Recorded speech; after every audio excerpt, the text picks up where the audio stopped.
Haha! My first video of this type. So I never make videos like this with my face as a bubble in the corner and there's something in the background. I don't know why. I used to make really professional videos for Game Economist. For some reason, for the Card Economist, it's always scrappy. It's never good stuff.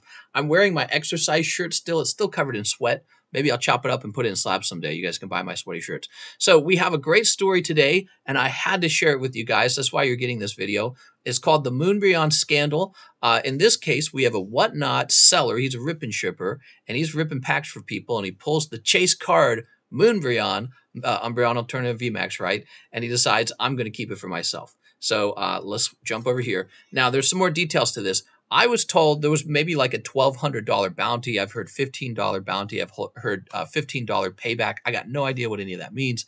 I think, well, I know what a bounty is. A bounty is when if you pull a certain card, you're going to get a reward along with the card. So if he offered like $1,500 or $1,200 of some kind of bounty, like maybe you get $1,200 more packs, he really doesn't want anyone to pull Moonbreon because then he would have to pay that out. It'd be like this giant loss for him unless he sold a ton of packs first, which is exactly the problem with bounties because the price of a booster pack is related to the pulls in the booster pack. So when you offer some sort of bounty, you're going beyond what the initial manufacturer offered for the pack, and the price for the market price for those packs already reflects what's in the packs. So you're inflating the value of the pulls.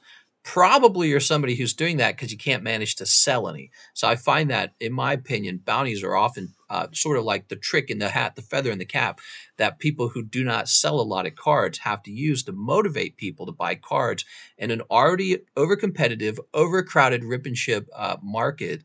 And you're going to see so much more of this kind of stuff. The crazy thing about this story is I think a ton of this happens in secret. So let's watch. Rip and shipper, not just rip and shippers, card shops too. Check this out. This is crazy. All right, so I'm going to do play-by-play for you guys. You ready? He's got the pack. All right, pause it right there. You see that right there? Moonbreon. Zoom. There's the Moonbreon. He's got the little evolution. What's crazy about this one is he's doing it in a live recording. He's such a newbie that he thinks he can have the card be revealed for a moment and nobody knows. So one of my thoughts is he's got to be young. He's got to be young. He seems like he got small thumbs anyways. You think younger people have small thumbs.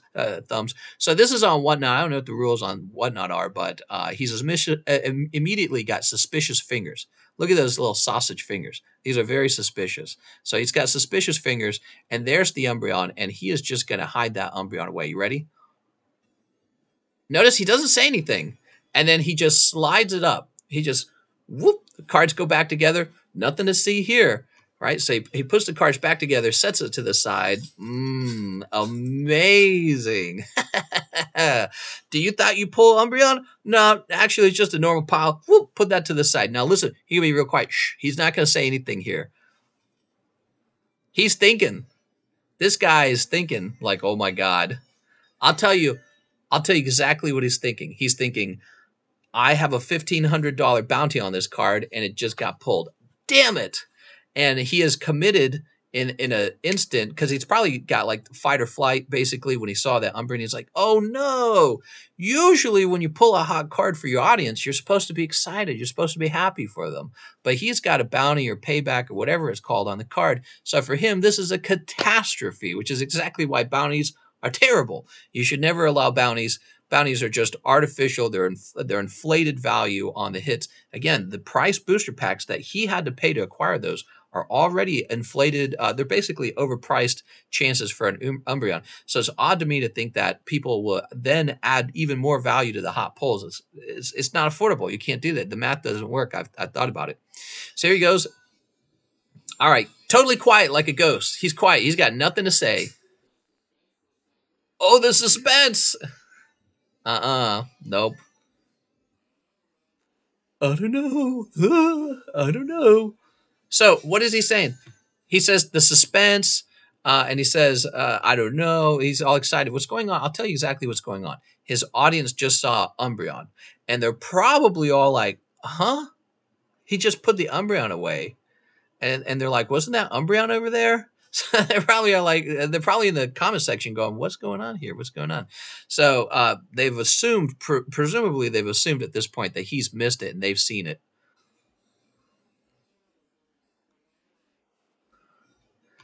The way he goes, oh my goodness, that it might have been. He's clearly talking with somebody in the live chat who has said, I think that was Moonbreon, dude. You need to go back. Now, remember, they're not rewinding. I don't know if Whatnot lets you rewind, but they're like, that was Moonbreon. And for him, he's stressing like crazy. You can hear it in his voice, the anxiety, because now he's trying to decide, do I commit to the theft or do I just celebrate and go, oh my God, it's Umbreon? Really ridiculous. Can't believe he did. He could have been a card opener for years, maybe even, but he's thrown it all away because he just could not give out. This is like a casino that offers a slot machine with a payout that they can't actually pay out. That's how bad this is. So terrible. It's such a train wreck. I'm shaking. Yeah, you're shaking from adrenaline. He's shaking from adrenaline from having stolen. Now look at this shit. Mm. Mm-mm. Oh no, it's Leafeon. Bro. Oh, oh, it's just Leafeon. Amazing. Amazing. I'll pop this back up. Amazing, guys. I cannot believe he went through with that. I feel like we should talk about it a little bit. Um, this is bound to happen because the card market is so crazy competitive. I posted this video already on TikTok, and people are jumping over it over there because they're so curious about it. It's such an interesting, dramatic moment, and you know, a lot of people are saying ripping ships are the worst. Ripping ships are. You think it's just ripping ships? You really think only ripping ships are doing this kind of stuff? You know, when it comes to product, you pretty well know when the where the alternative art is. There's, you know, for Evolving Skies, there's one per case, just one. Very rarely are there two. Just typically there's one per case. Any card shop could open product until an alternative art is pulled and then sell you the rest of the boxes, the ones that never contain the box. You think it's just rip and chips? How about the guy who had like whatever thousands of these Umbreon Alt Vmaxes and he brought them into a card shop to trade in? And they called the police on him, and he's going to get his butt beat now by whatever, I guess, the legal system. I don't know what happens to him now. What about that guy? He wasn't a rip and shipper.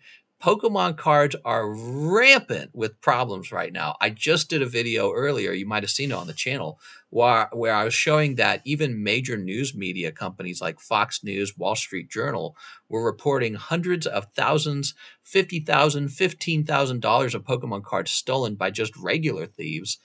Man, it's bad. It's rank out there. It's terrible out there right now. What is wrong with people? It shows a very immoral society, perhaps, or at least a lot of greed around these Pokemon cards. Was any other ones? I don't know. So yeah, that's the one. Very wild.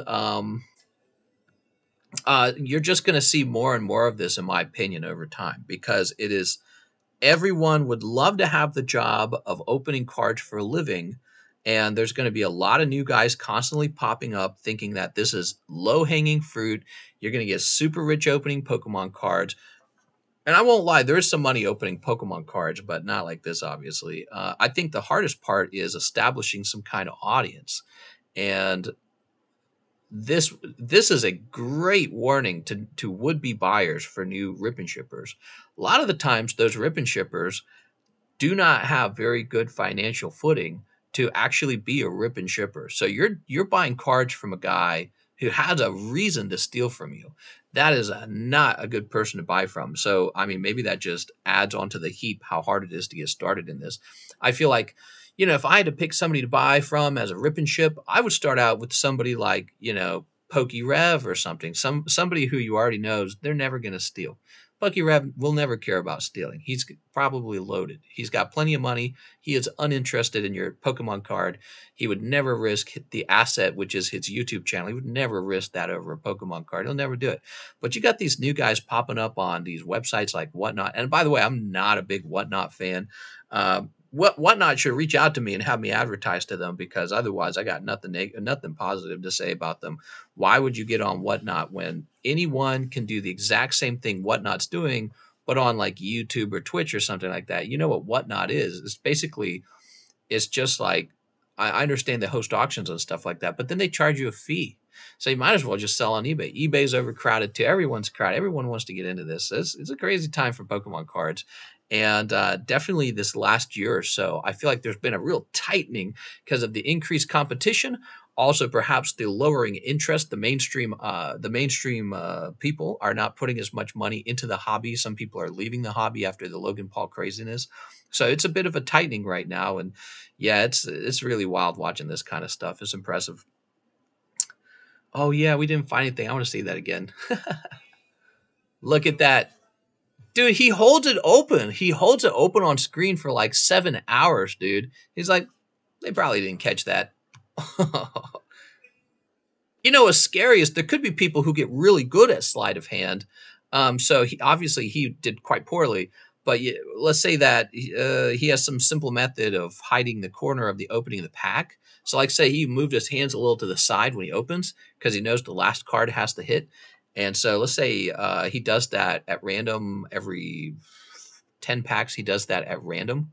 And so if you did that enough times, at one point you would get a hit, and then you say, okay, this one gets moved off screen or something. You know what I mean? Like, it's terrible. And then you got this tiny screen for whatnot too. It's just terrible. You need to keep your hands on the table. You guys remember that joke, that old gold guy who used to say that, keep your hands on the table. But yeah, I mean, it's sort of like I compare it to Las Vegas. If you had a slot machine, you couldn't pay it out, and I think that's exactly what happened to this guy. He probably saw that Moonbreon. He's saying stuff like, "We're gonna get you guys $1,200 if you buy." And he saw that Moonbreon. He said, "Oh, I'm not gonna make any money, am I?" And this is a guy who's greedy to make money. Instead of putting the customer first, say, I build my business on honesty, the most important factor. That's what everyone wants. They want honesty. And that's, well, and I'll be honest with you, I'm going to charge you extra.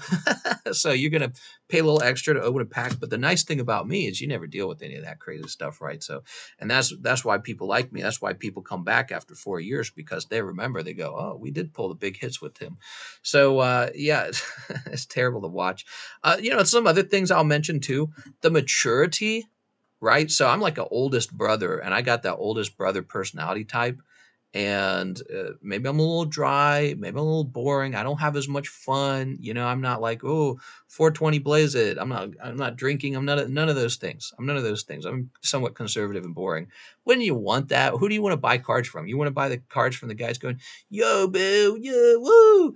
Those are the guys who steal from you. Those are the guys who don't got a plan. Those are the guys who are going to go, oh, well, maybe I have a good reason to steal from them. There's never a good reason to steal. It's theft is theft, right?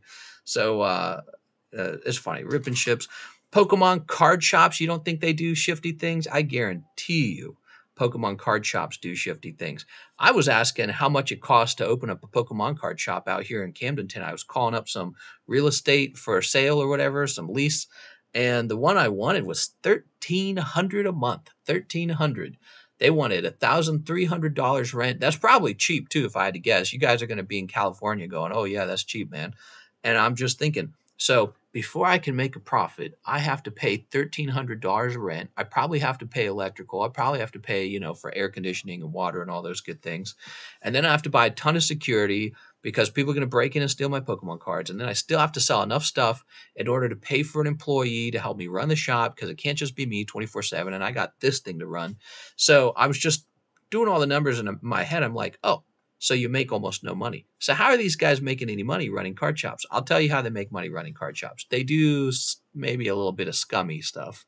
You know what I mean? Like, I mentioned understanding the pull rates on alternative arts and stuff like that kind of stuff. Man, they get a big pallet of product in, they crack product open until they pull an Umbreon, and then they go, all right, now the rest is for you guys to buy, right? So you don't think any card shops are doing that? I guarantee you there are card shops that are doing that. If you're going to buy from a rip and ship, find somebody reputable.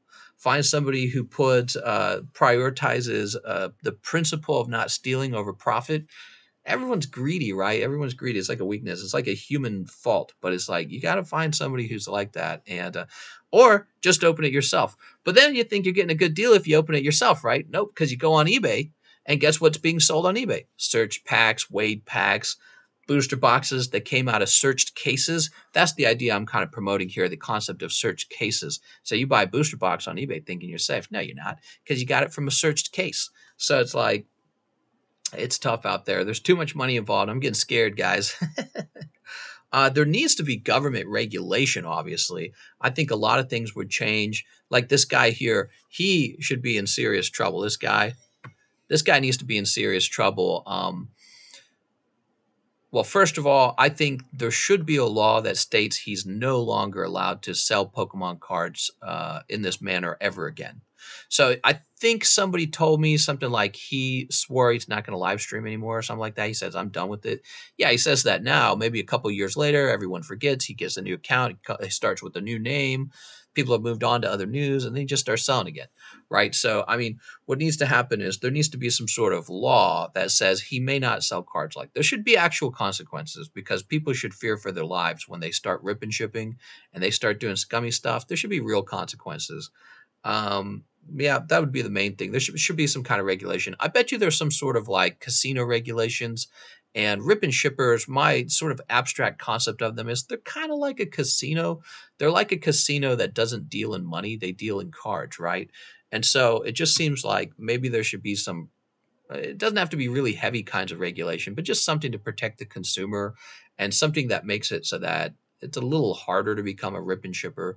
Because I can't imagine the amount of scamming that occurs with rip and shipping. Like we've all year long, we hear about guys where they open up all your cards and never ship, right? Like so they open thousands of dollars of cards and then poof, they disappear. Who was that one guy? One guy did it actually. Who he used to. I heard that he would talk crap on me. He was like a former moderator for PokeRev. Was it Elon Musk? He was somebody who did that. I think what he did was he had submitted a bunch of cards to PSA and then he just ghosted. He's like, I'm out of here. And it's like a lot of money. I don't know if that ever got resolved. You can tell me in the comment section if it did, but that's a great example. But he's not the only person who did it. A bunch of people did this kind of stuff. So, it's a whole new world out there and Pokemon cards are so valuable, but and that's great, but it's funny because it's causing so much conflict at the same time. There's so many problems occurring because there's so much money involved here. And yeah, you got to protect yourself and be informed, guys. You should come talk with us in Discord. You should hang out with us when we're live. Consequently, I happen to be a rip and shipper. Don't worry, I won't steal your Umbreon. Hide my hands off the table. But it's a great place to hang out because we talk about these issues. You can become very informed. You don't have to buy a single pack to enjoy the entertainment. There are some benefits to rip and shipping, by the way, for those of you who are complete naysayers. So obviously there's a demand for rip and shipping. I assume, so as much as you might hate it, somebody else actually likes it. And some of the benefits to rip and shipping would be open a pack straight into sending off to PSA. Some people value that. Another benefit would be get your best pull turned into a giant moment, like some sort of viral clip on YouTube, on a popular YouTube channel. Another one would be just the social effect of being able to hang out and open cards together, right? So Pokemon cards seem kind of like a hobby that's supposed to occur by yourself in a bedroom. I call it one of the most social hobbies because the whole idea of having a nice collection is other people need to see your nice collection, right? So it's a very social hobby, and people like to pick a rip and ship group, and then they'll hang out. And even if you don't open anything, you might talk to each other. Like in our channel, in our Discord server, we have a place where you can show off cards. We even have a secondary Discord you can access where you can actually sell cards. So those are just some examples of why people hang out and rip and ships. There are box breaks. Like let's say you got a vintage box. We got a base set box break coming up. Not only are you in the box break, so you're part of like the memory of it being open, the video, but also it's a very safe way to open vintage cards. Nothing's been searched, nothing's been weighed. That's the best part. And you have a little bit of insurance. If the box is fake, the rip and shipper is going to have to provide a fresh box. So it's like an insurance to make sure that, if the cards have been, because there's a ton of fake boxes out there these days. So that's nice too.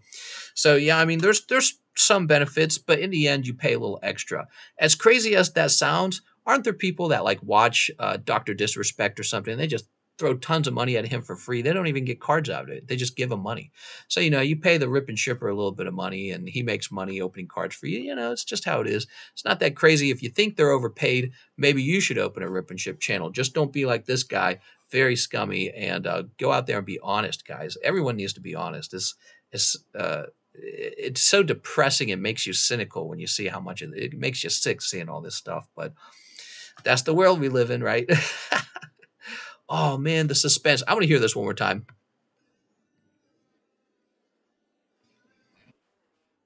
I don't know. We're about to find out. Oh man.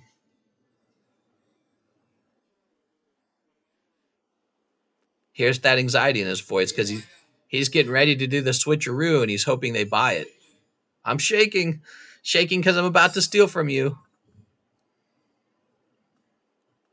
Nah, man, you deserve all the negativity that comes to you. He should apologize and he should not do this again. Oh, VMAX, honestly, there should be a law that makes it that makes it illegal for him to participate in that again. So it's not just whether he feels like it or not. It should be a law that says he can't do it anymore. You got to have some way to stop this because it's you're going to see more of it, guys. You will definitely see more of this over time. No way that this is the first. And he's the one that got caught. How many people did this and didn't get caught, right? So it's going to keep happening. I've ran into scams and tricks myself, switcheroonies. I know one. So I bought a cloud and it was an Opus One cloud and it said Wave One on it, but then it wasn't Wave One. Now I recently sold that to Tammy. I'm sorry, not Tammy. Oh my God, I sold it to Jennifer. Why do I say Tammy? I always say Tammy when I think of Final Fantasy. I sold it to Jennifer Yap, sometimes referred to as Jammy, and I gave her the proper price. I gave her the non-Wave One price. So I lost a bunch of money on that card. But when I actually received the card, I told him about it. I said, "This ain't Wave One, is it?" And he just didn't even want to talk about it. He was not open to returning it. So yeah, I mean, there's just people always doing tricks like that and hoping that you don't know what's going on. That's the nature of the market. So come over here, talk with us, ask me questions about, how do I not get scammed or ripped off, and did you guys enjoy this format, this video format? I do not do videos like this very often. I could actually work harder and make it nice. I just, I've put all my attention and focus into the actual Pokemon card stream that I don't have as much time for. But you let me know if you like this, and if you like it, I can make more content like this as long as I get it done in one take like we did today, right? I mean, but I had to make a video on this because this is so ridiculous. This is exactly what I do for a living. I open cards for a living. So watching this guy run this scam is so wild to me. Look at that right there. Unbelievable. He's going to steal his customers' great moment away from them. And the kickback, the whatever it is, the bounty. I don't do bounties on my channel because I already did the math and bounties don't make sense. Bounties make no sense. You know what bounties are for? Bounties are for desperate sellers who don't know how to get more demand for their channel. So they have to offer you more than they're really supposed to give out on the hit. That's the only way they can drum up success in their channel. And yep, he saw that pull. And for him, it was probably a bad moment because he's like, shoot, now I'm not going to make any more sales. Now I'm not going to make any money. The bounty's over. Yeah, for him, it was a bad thing. Just a great example why bounties are bad. And be careful with opening cards with the rip and shippers, guys. I recommend reputable rip and shippers. There's probably more than one reputable rip and shipper, but be sure to stop by and say hi to me, okay? All right, guys, I had fun. Let's go ahead and end this video.